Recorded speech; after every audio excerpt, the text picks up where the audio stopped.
merci de me donner le floor, comme disent les anglo-saxons, en cette fin d'après-midi. Comme je vous imagine, certes passionné, mais en même temps peut-être un petit peu désireux d'une pause, après cette succession d'interventions toutes plus documentées et brillantes les unes que les autres.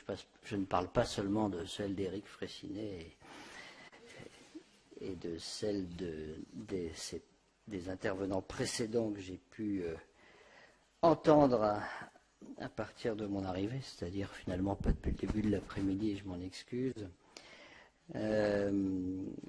Donc je vais, sur la recommandation d'Éric d'ailleurs, vous faire une brève intervention, vous dire juste quelques mots. D'abord pour vous remercier bien sûr de m'avoir invité à participer à cette présentation, à cette conférence. J'ai compris que la présentation du panorama de la cybercriminalité est chaque année un événement attendu même, voire très attendu.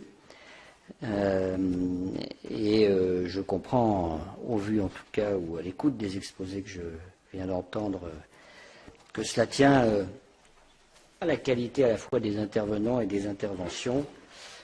Et je voulais aussi me féliciter dans ce contexte que parmi les intervenants et dans le public, il y ait aujourd'hui une délégation relativement importante du ministère de l'Intérieur. Ça témoigne, je crois, d'une reconnaissance réciproque. Quelques réflexions donc rapides au bout de ce qui est pour moi la première année de ma mission, puisque j'ai été nommé en décembre 2014. C'est une décision du ministre de l'Intérieur que de créer cette nouvelle fonction dans ce ministère. Décembre 2014, autant dire que mes fonctions ont réellement débuté, on va dire le 5 janvier 2015, et que j'ai bénéficié, entre guillemets, d'une entrée en matière totalement inattendue pour moi, celle du terrorisme. Et c'est évidemment là-dessus que je voudrais vous dire deux mots tout de suite. Il n'y a pas, ou pas encore, à proprement parler de cyberterrorisme, c'est-à-dire d'actions répondant aux critères internationaux qui caractérise le terrorisme, une action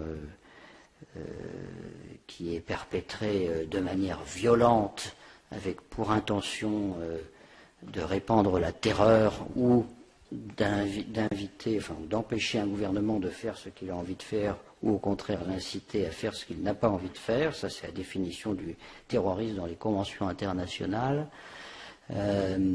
Et au moyen d'une infraction pénale violente. On n'a pas eu aujourd'hui dans le monde de véritable cyberterrorisme à proprement parler. Mais vous aurez bien entendu compris, notamment au travers de l'intervention consacrée au djihad numérique, je crois en début de séance aujourd'hui, que le cyber et les réseaux numériques jouent un rôle très important dans la propagande, dans la radicalisation.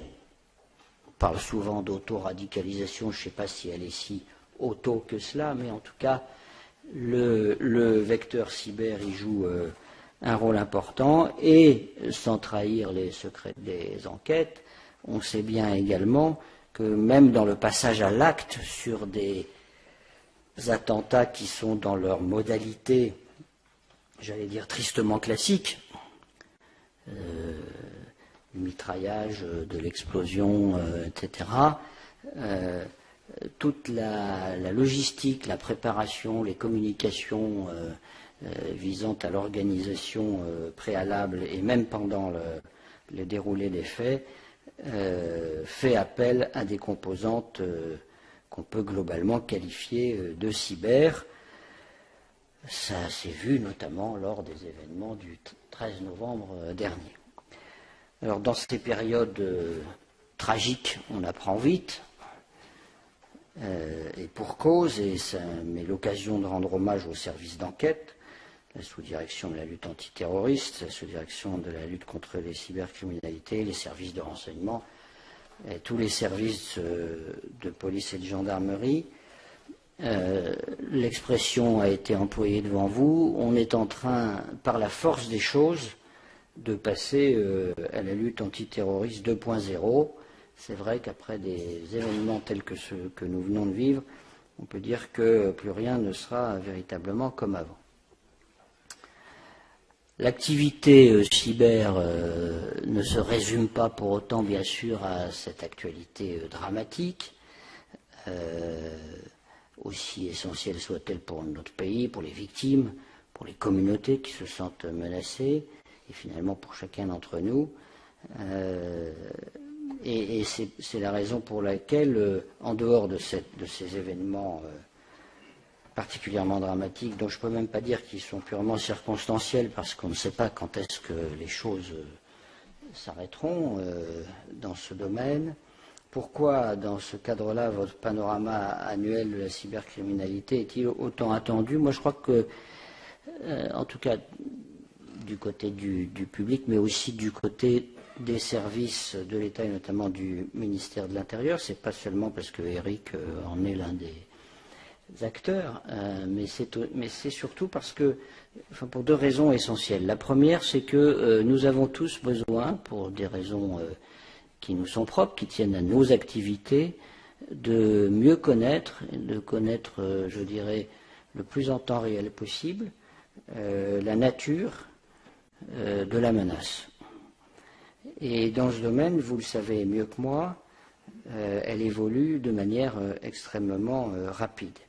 Il nous faut la comprendre réellement, c'est-à-dire l'aborder de manière, j'allais dire, systémique, globalement, mais aussi de manière un peu analytique en étudiant chacune de ces manifestations pour donc pouvoir, dans la mesure du possible, anticiper les événements, anticiper les développements surtout, et s'y préparer à défaut de véritablement et toujours l'éviter. C'est d'ailleurs pour mon équipe et pour moi-même une tâche prioritaire qui m'a été confiée que de nourrir cette compréhension et de faire en sorte qu'elle soit partagée, évidemment au sein des services du ministère de l'Intérieur et de l'appareil d'État, mais au-delà également, je dirais, on est toujours plus intelligent à plusieurs. C'est pourquoi je suis heureux de constater à la faveur de cette réunion d'aujourd'hui, mais aussi en beaucoup d'autres occasions, que le dialogue entre les services du ministère de l'Intérieur et le secteur privé est très actif en matière de cybersécurité depuis plusieurs années, mais qui s'est encore développé dans la période récente. Nous ne cessons de l'enrichir, non seulement dans le domaine de l'expertise, mais aussi pour faire face à des situations opérationnelles nouvelles. Là encore, je reviens en quelque sorte sur le début de mon propos, en pensant en particulier au travail que nous avons engagé à la suite des attentats de janvier avec les grands acteurs de l'Internet, puisque je les réunis régulièrement, toutes les 6 semaines environ, pour qu'ensemble nous partagions nos diagnostics et que nous essayons d'obtenir de réels progrès de manière opérationnelle. Et c'est un travail qui n'est pas évident, qui en tout cas ne l'était moins il y a quelques mois qu'il le devient aujourd'hui. Nous avons encore beaucoup de progrès sans doute à faire, mais nous avons obtenu de réels progrès opérationnels.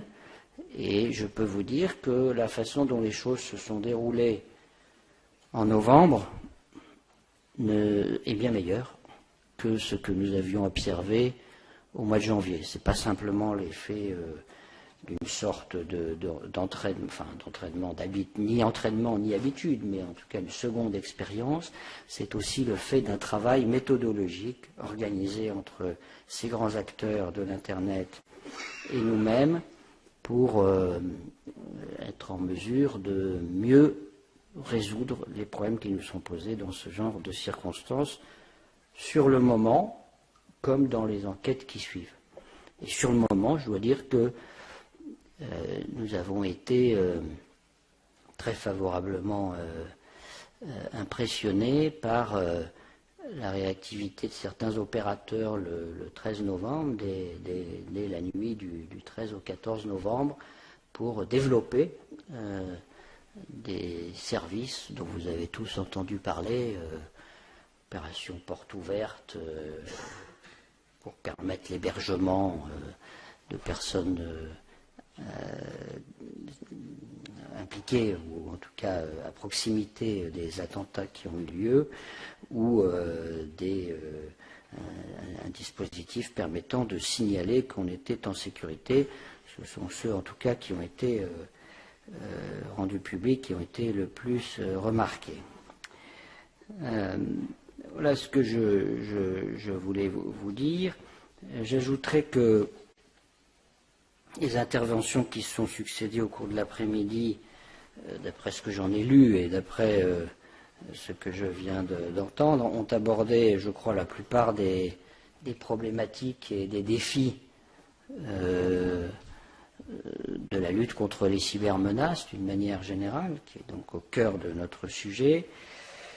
Les questions techniques, puisque vous avez fait un focus sur des outils d'attaque et sur des méthodes de délinquance astucieuse, on va dire, dans le cyberespace. Les cibles courantes, comme le téléphone mobile que vient d'évoquer Eric, ainsi que les conséquences d'une attaque. Vous avez, je crois, effectivement évoqué l'aspect djihad, radicalisation sur le terrain numérique, mais aussi, et c'est un point important dans le fil rouge de ce que je voulais vous indiquer, c'est-à-dire la coopération nécessaire pour lutter contre les cybermenaces. Vous avez évoqué la cyberdiplomatie. C'est un des éléments fondamentaux de la transformation numérique au plan international. Ça ne va pas toujours de soi, comme la diplomatie, même si l'art de la diplomatie, c'est de faire en sorte que justement les choses aillent aussi bien que possible, ce qui n'exclut pas d'ailleurs la fermeté dans l'expression des positions. C'est vraiment un élément fondamental, je dirais surtout dans le contexte géostratégique que nous vivons aujourd'hui, en raison de tout ce qui tourne autour de l'État islamique, mais pas seulement. Et nous ne sommes pas dans ce domaine-là au bout des discussions diplomatiques. Voilà, je vous suis enfin particulièrement reconnaissant, Monsieur le Secrétaire général, d'avoir clôturé cette présentation, non pas par un développé de tous les succès des forces de l'ordre en France et en Europe et dans le monde en matière de cybersécurité, mais enfin, il est bon pour quelqu'un qui, comme moi, découvre encore tous les jours le secteur, comme vous aussi d'une certaine manière, puisqu'il y a toujours quelque chose de nouveau. Mais en tout cas, pour quelqu'un qui n'en est pas familier, je dois vous dire que depuis un an,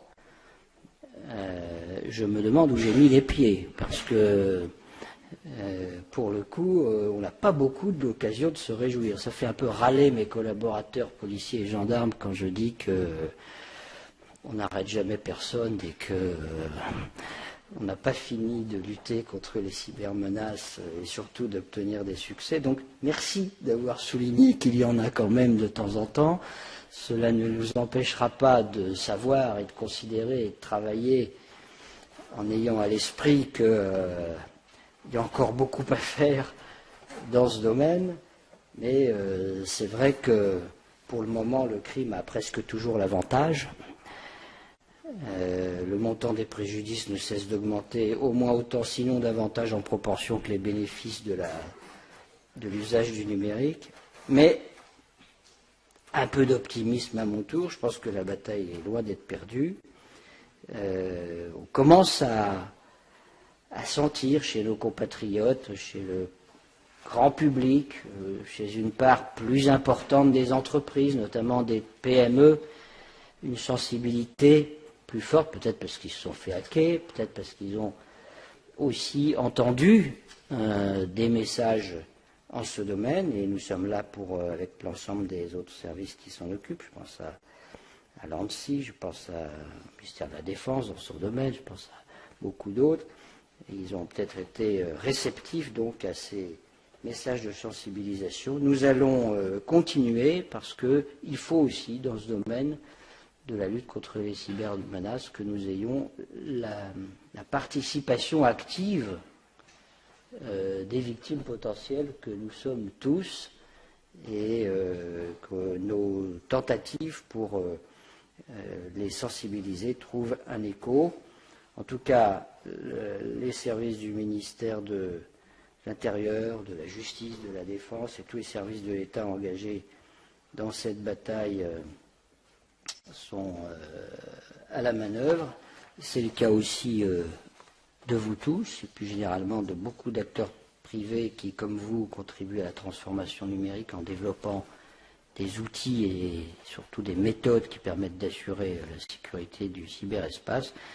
Et j'étais donc heureux que vous m'invitiez à vous rendre hommage aux uns et aux autres à la faveur de cette réunion, et j'en termine là. Merci.